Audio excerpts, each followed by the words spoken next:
Your phone is connected to your watch via Bluetooth, but the watch also has Wi-Fi. But unless you're downloading music or large updates or transferring stuff to the watch, you really don't need the Wi-Fi to be on all the time. And what I recommend you do first is swipe up on the watch and turn off your Wi-Fi if it's on. And don't worry about missing out, because like you just saw me do there, you can come back here, switch it on whenever you want. And the reality is the only time you're really going to need Wi-Fi here is if you want to use the watch standalone with LTE connection and all that kind of stuff. But apart from that, it's only going to be when you're downloading software updates and music. So remember what I said about battery life in exchange for convenience? Well, this is probably the best example of that, and that's why it's number 2. When you're navigating the Apple Watch, it's actually refreshing the display 60 times per second. Us tech fans know this as 60 Hertz. But the latest Apple Watches have the ability to reduce down to just 1 Hertz per second, 1 refresh per second, and this would probably be used for the second hand on a watch face. Now with that in mind, if you go into the watch app on your phone, I have added it here to my home screen just for this video, and then go to accessibility, which is here, and then here enable reduce motion. What this will do is immediately slow down the maximum refresh rate on the watch, and by doing this you will significantly save power. And the only downside to this is the animations might feel not quite as smooth as before, but to be honest with you guys, I think a lot of people won't even be able to tell the difference. So I suggest you try it out and see what you think. So you know something, if AI keeps advancing at the rate that it is today, one day machines and tech may rule the world, and in many ways they already do. But for now, we still have the ability to take the reins like old Saint Nick with his flying reindeers. And here's what I'm getting at. On your phone, go to the watch app. This time we're going to general, and then here you should see auto app install, and it will be enabled. Now if you disable this, what this will do is stop apps that are on your phone installing on your watch, and this will only happen if there is a compatible app that's available for the watch. This is kind of a silent killer because you won't know that it's happening. A new app means more updates and notifications, which means more screen on, and with more data traveling back and forth between your devices, this all equals, you guessed it, more power drain.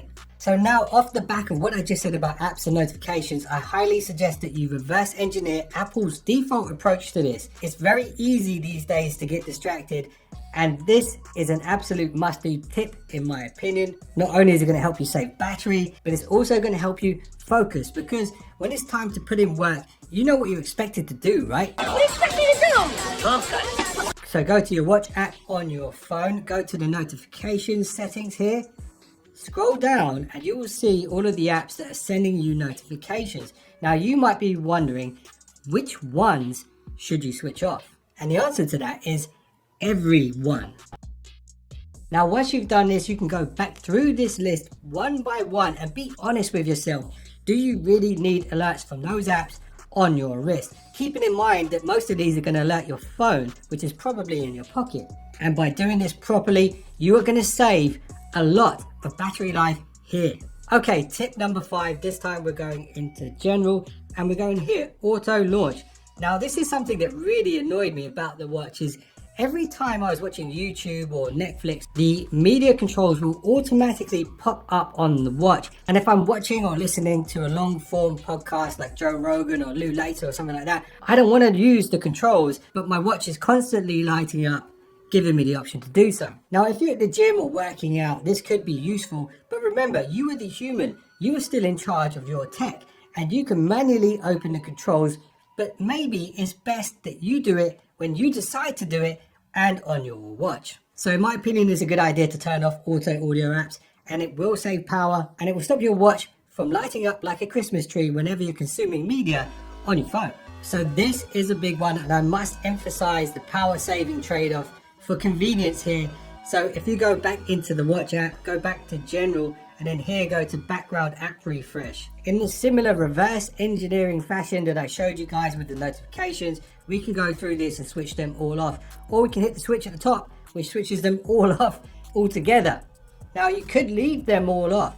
Just know that if you do this, this does not affect the complications on your watch face. And also you should know, next time you go to one of these apps, it will auto refresh at that point in time when you decided to do it. If you want to be more granular about the control here, you can switch them all on, go through like this, switch them off one by one, and then go back through that list like I showed you guys before and decide which ones of these really do need to be refreshed in the background. And by doing this properly, it could take some time, but it will be worth it because it will save you power. So think about this one, and if you don't want to think about it, switch them all off. So this is a very basic but important tip. So go to your display and brightness within the settings app and adjust the peak brightness to where the watch is visible but still usable.